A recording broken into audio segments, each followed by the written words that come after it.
Alors aujourd'hui je voulais faire une petite vidéo réponse par rapport à un commentaire que j'avais eu sur une de mes anciennes vidéos. Dans cette vidéo en fait je parlais du bio et je donnais une solution un peu aux personnes qui n'avaient pas les moyens de s'acheter du bio, ça reste assez cher.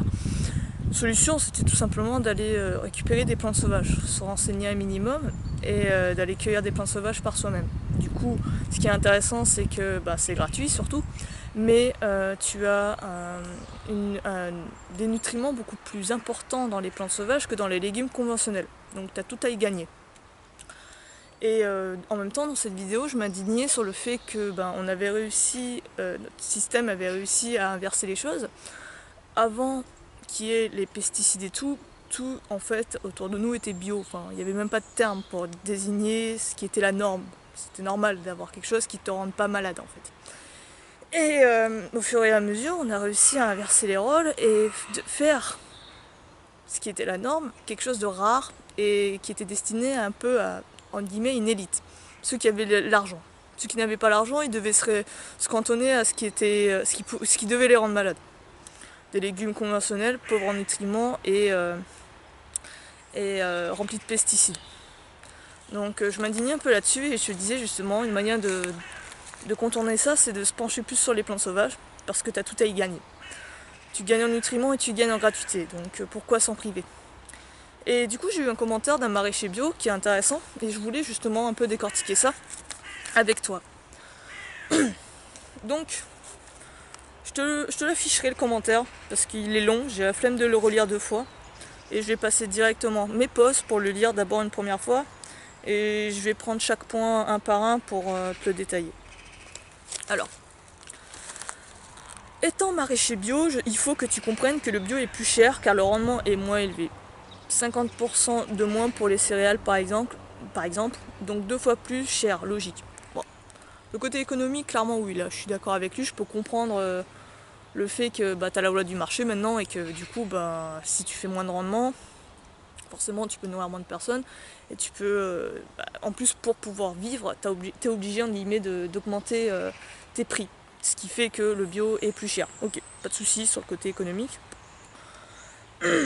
Si l'agriculteur veut se rémunérer, ce que j'arrive pas encore à faire au bout de plusieurs années, il doit être rémunéré à hauteur de ce qu'il produit. Deuxième chose, étant aussi botaniste de mon ancien métier, je peux t'assurer que tu ne vas pas te rassasier avec les plantes sauvages. Alors, me rassasier, oui, je suis d'accord, mais je n'ai pas dit non plus qu'il fallait bouffer que des plantes sauvages. Attention, tout comme je pense tu vas pas prôner le fait de manger que des légumes. Même dans un régime vegan, tu n'as pas que des légumes. Tu vois, tu vas quand même avoir des aliments qui vont être riches en, en glucides, en protéines. Les légumes sont assez pauvres en protéines. Je pense que tu peux faire des belles carences là-dessus. Pareil, au niveau des glucides, il faudrait que tu en bouffes des tonnes, mais je sais même pas si tu pourrais. Ouais, ça serait bizarre, mais je pense que tu vas te choper des carences de ouf en fait sur le long terme. En termes de macro, il faudrait que tu en bouffes 4 tonnes en fait pour pouvoir avoir tes totems, mais je sais même pas si ça serait atteignable. Ça serait vraiment chaud. Mais oui, oui, complètement d'accord. Tout comme je te dis, au niveau des légumes, tu fais pas un régime 100% légumes. Le monde du sauvage, en fait, il faut pas croire que quand je dis plantes sauvages, je pense uniquement légumes-feuilles pour caricaturer. Donc légumes-feuilles, orties, pissenlits, perses, ce que tu veux, tout ça.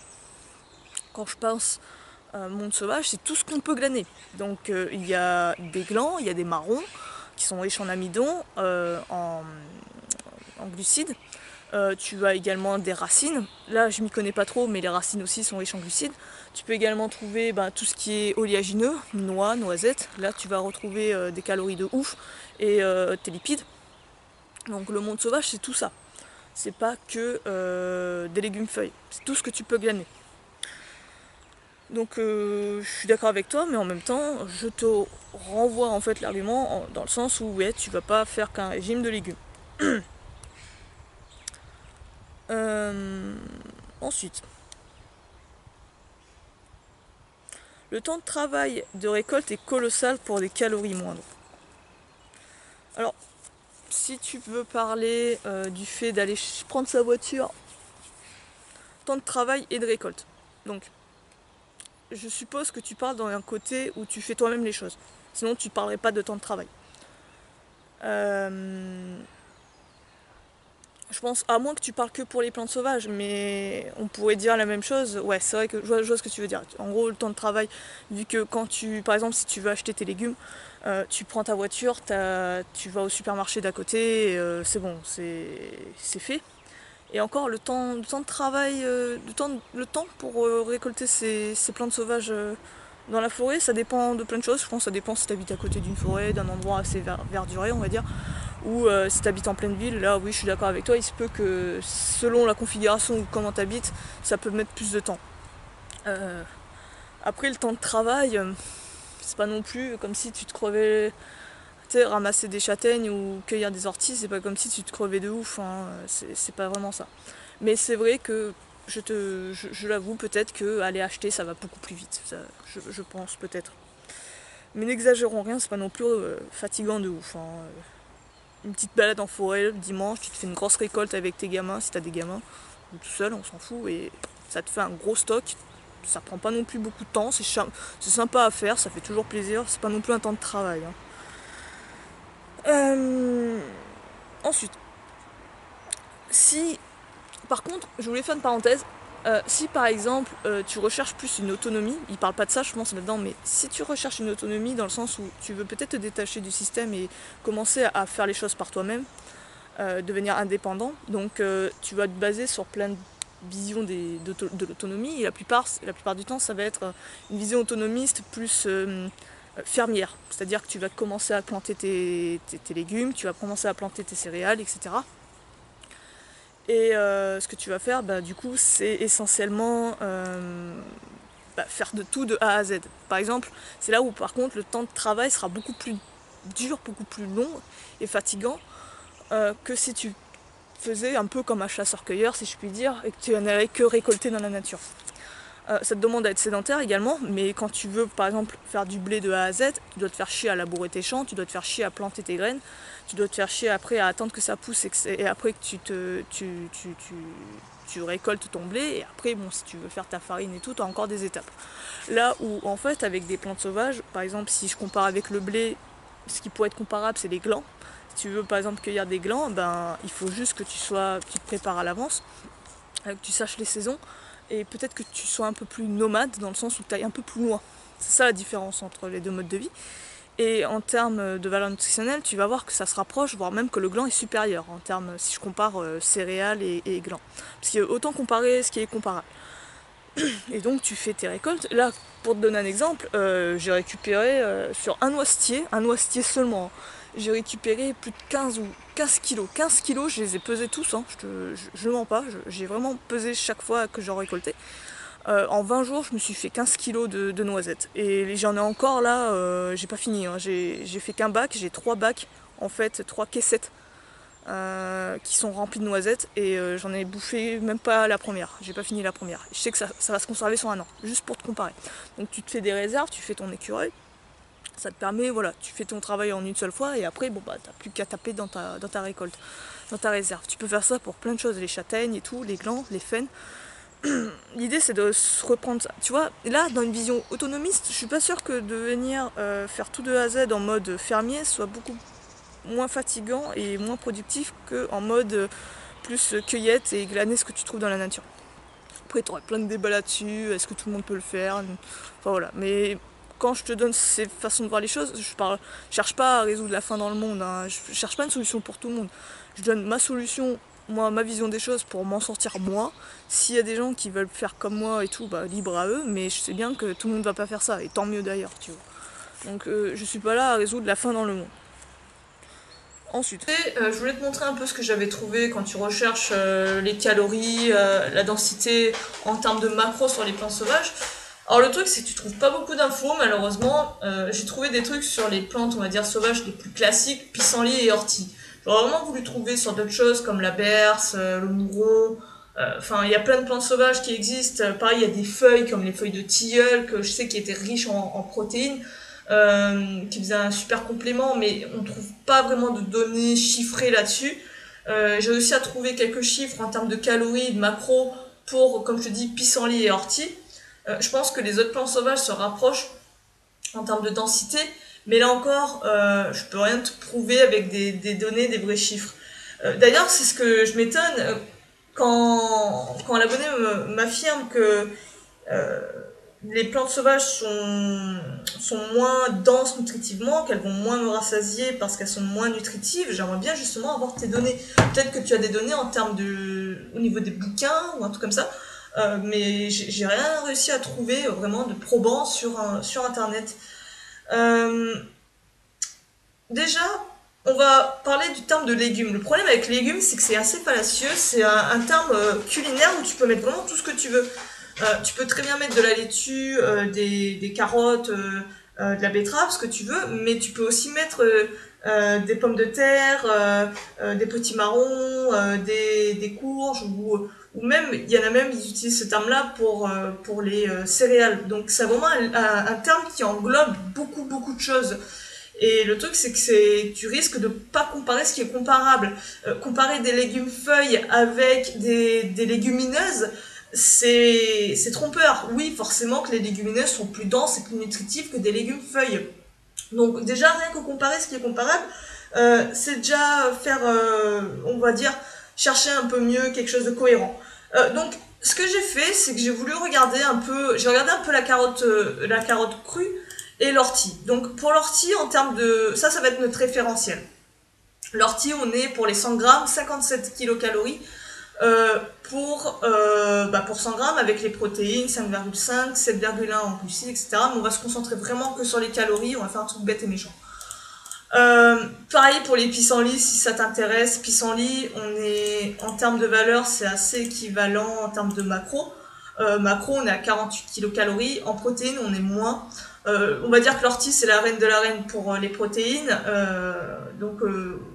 Voilà, on va se baser sur cette moyenne-là de 2,7 grammes pour les protéines. On va avoir calories, 48 calories et 57 pour l'ortie.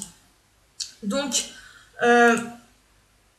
on se dit, qu'est-ce qui est un peu un légume feuille qui ressemble à, on va dire, qui est à peu près équivalent, bien sûr, à un légume feuille sauvage, un légume feuille, on va dire, conventionnel. Au début, j'avais pensé prendre la laitue, les salades. Donc, la laitue, on est à 15 kilocalories au 100 grammes. Donc c'est beaucoup, beaucoup, beaucoup moindre que les 57 kilocalories au 100 grammes.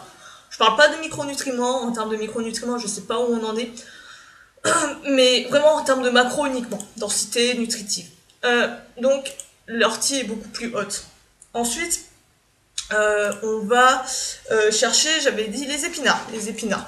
Quelque chose qui ressemble un peu, on va dire, à de l'ortie. Qui pourrait peut-être être assimilé à quelque chose qui ressemblerait en plus conventionnel. Au lieu d'avoir un truc sauvage, là, ça serait plus conventionnel. On va dire son alter ego conventionnel. 23 kilocalories, tu vois, au 100 grammes. On est beaucoup moins que l'ortie qui était à 57 kilocalories. Maintenant, on va passer à quelque chose de potentiellement, on se dit, dans nos idées reçues, c'est que des légumes racines, comme la carotte, le navet, sont plus denses nutritivement. D'ailleurs, on se base sur aucune donnée, mais moi, dans mon esprit, je me dis toujours ça, que la carotte, ouais, ça doit être quand même beaucoup plus costaud qu'un légume feuille, que de la salade. Là, on est à 38 kilocalories. Comme tu vois, c'est beaucoup plus dense nutritivement que de la laitue et que les épinards. Mais comparé à l'ortie, on en est encore loin, on est à 57 kilocalories toujours pour l'ortie, qui, je te rappelle, est un légume feuille sauvage. Et là, carotte, 38 kilocalories. J'avais vu également, peut-être le navet. Le navet, j'avais pas regardé. Je te dis des légumes qui viennent en tête, hein, comme ça. Hein. Le navet, on est à 34 kilocalories. Ok. Déjà, on n'est plus vraiment dans la même catégorie. Hein. Quand je te compare navet, carotte, on ne peut pas vraiment comparer ça à quelque chose comme l'ortie. Il faudrait comparer ça avec un légume sauvage racine, tu vois.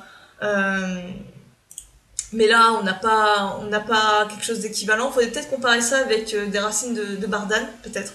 Quelque chose comme ça. Mais quand même, comme tu le vois, même avec un légume racine conventionnel, l'ortie reste plus dense en termes de calories qu'un navet. Tout ça avec simplement un légume feuille. Après, justement, quand on compare des céréales, parce qu'à un moment donné, dans le commentaire, la personne me disait, si tu compares par rapport aux céréales et tout, je sais plus à un moment donné, il y avait une question de céréales. Mais en tout cas, si tu compares à des céréales, oui, c'est clair que les céréales, ça explose largement. Les céréales, on est à 380 calories au 100 grammes. Pareil pour les légumineuses, où on va être à 121 calories. Mais c'est plus vraiment la même catégorie, en fait. En équivalent sauvage, sans être des céréales, mais je pense qu'il pourrait être vraiment beaucoup plus haut en termes de calories pour, on va dire, compenser avec les calories des céréales, ça serait les glands. Les glands, qui est le fruit du chêne. Pour les glands, en termes de calories, on est à 387 calories, tu vois. 387 calories au 100 grammes, c'est ce qu'on retrouve notamment avec le blé. Le blé, les céréales classiques, le riz.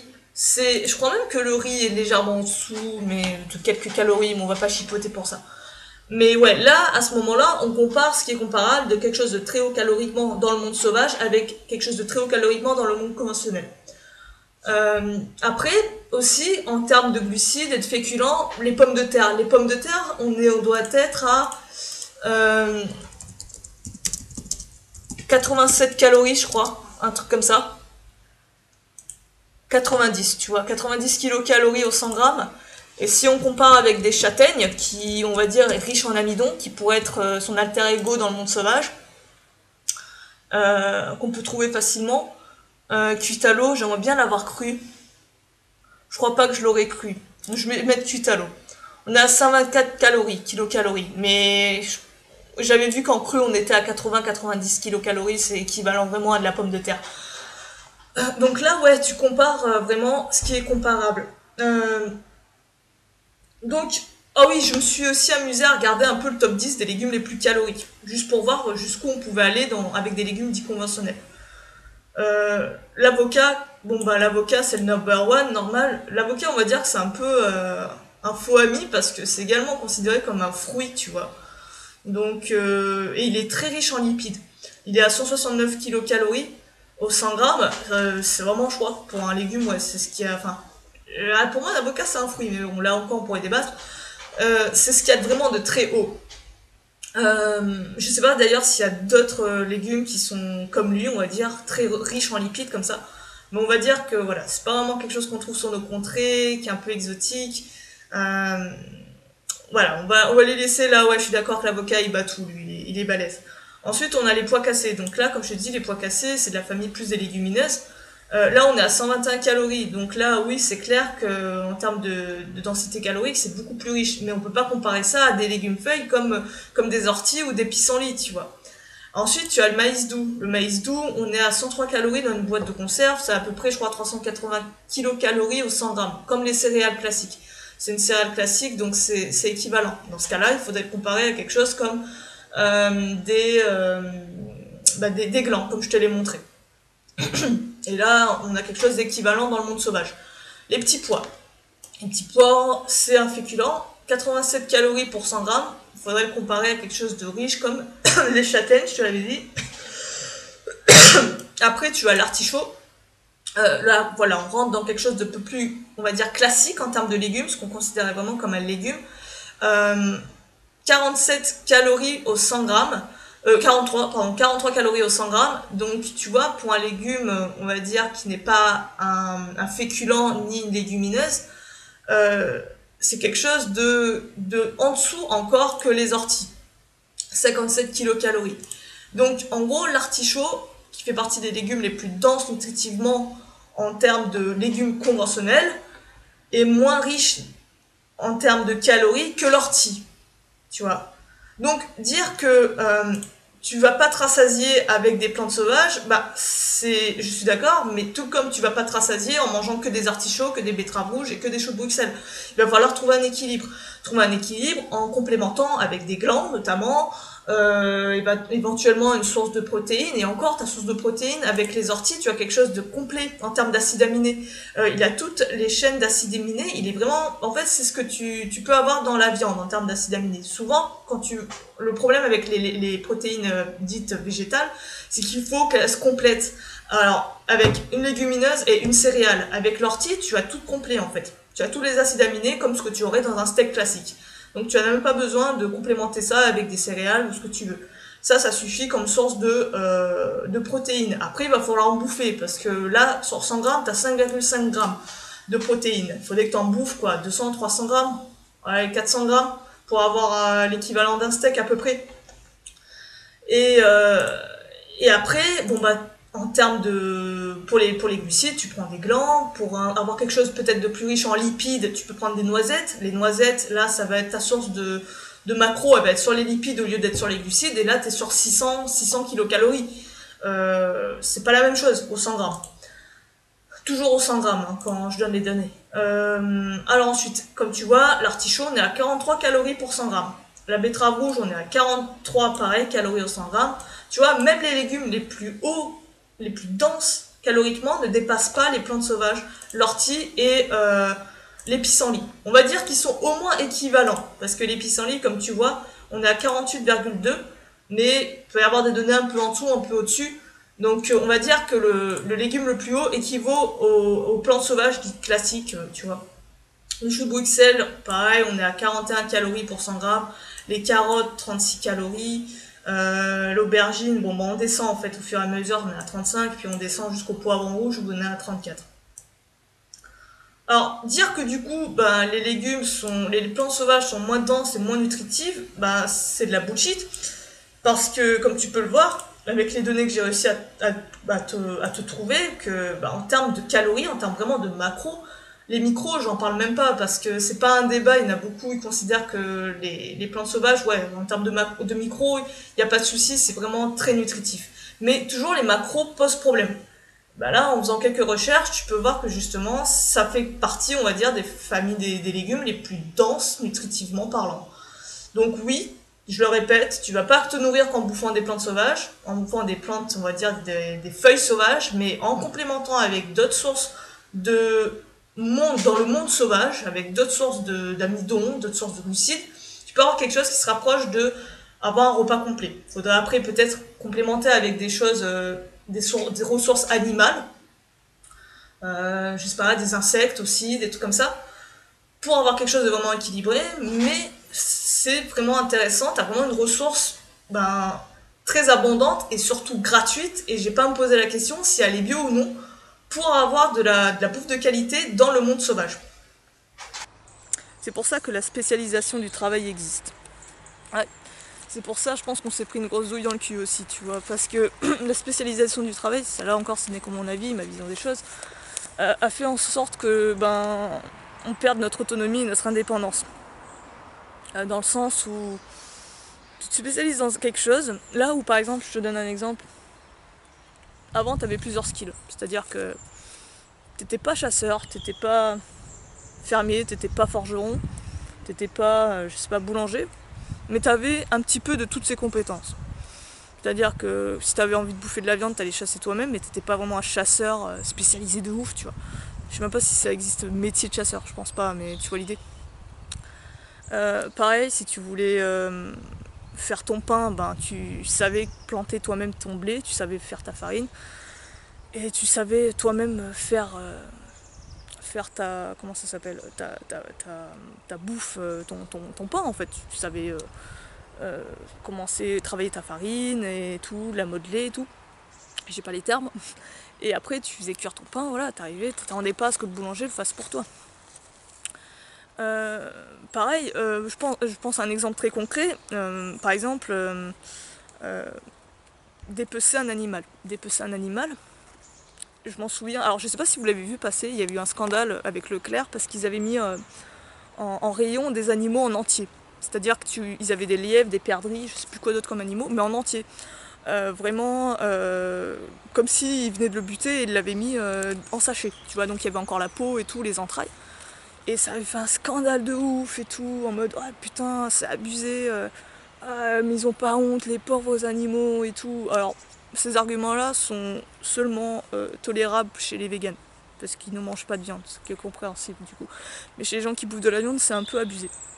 Et sans venir dans la polémique, le problème c'était que justement, il y en avait, ils disaient ouais non mais ça c'est pas notre travail et tout, on n'est pas là, on sait pas comment dépecer un animal et tout.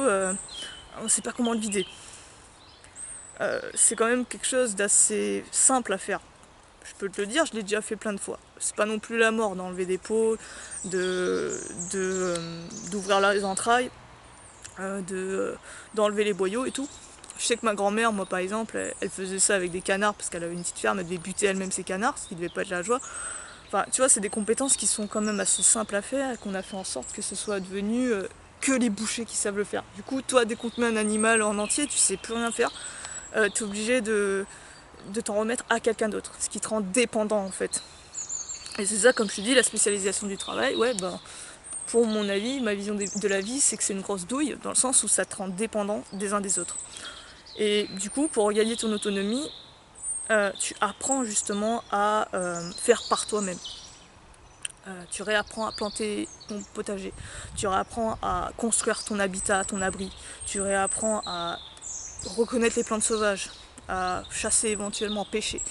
Des skills voilà, qui te permettent de te nourrir toi-même et surtout de te détacher de la dépendance petit à petit de l'argent.